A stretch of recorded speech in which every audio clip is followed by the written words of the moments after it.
So extraction percentage in coffee. We've previously talked about 6 variables that you can manipulate when you're brewing, the hierarchy of dialing in, and then last on that set, troubleshooting the individual needs of an example. We then gave a technical definition and an analogous definition of TDS percentage. And now we're going to talk about extraction percentage in coffee. And hopefully by going through this, you'll have a little bit of an aha moment when we're talking about under and over extraction. So when I'm talking about extraction percentage, I want you to think the amount of coffee that you input into the system, your dose. So that is like the potential of the system, right?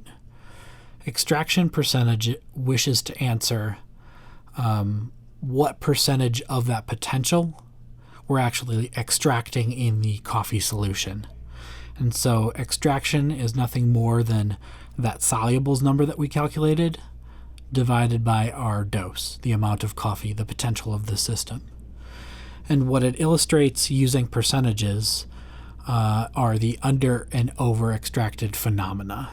So under 18% would be labeled as under extracted, and over 22% would be labeled as over extracted. That means that between 18 and 22 you would have optimal results.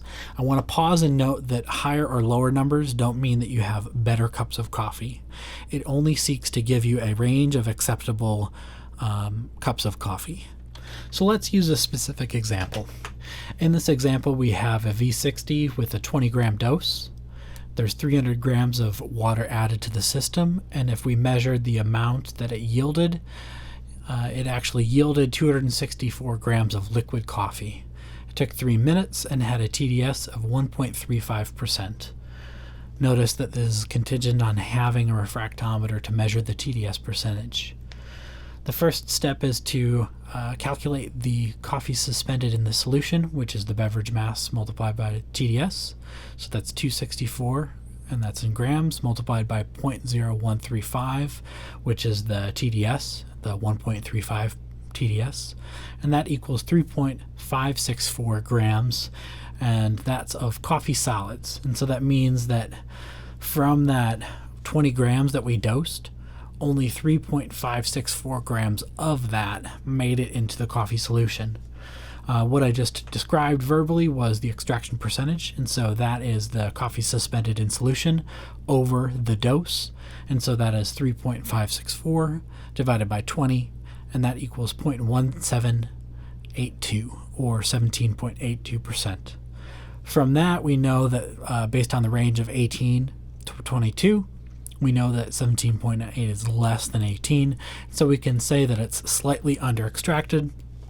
And if we wanted to offer some recommendation as to grind size, we would say probably make it finer if you wanted to increase the overall extraction percentage. Lastly, I want you to be able to calculate a couple examples.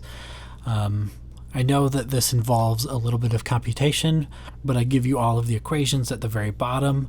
I give you detail on how to go about calculating it, and so I think it's pretty straightforward.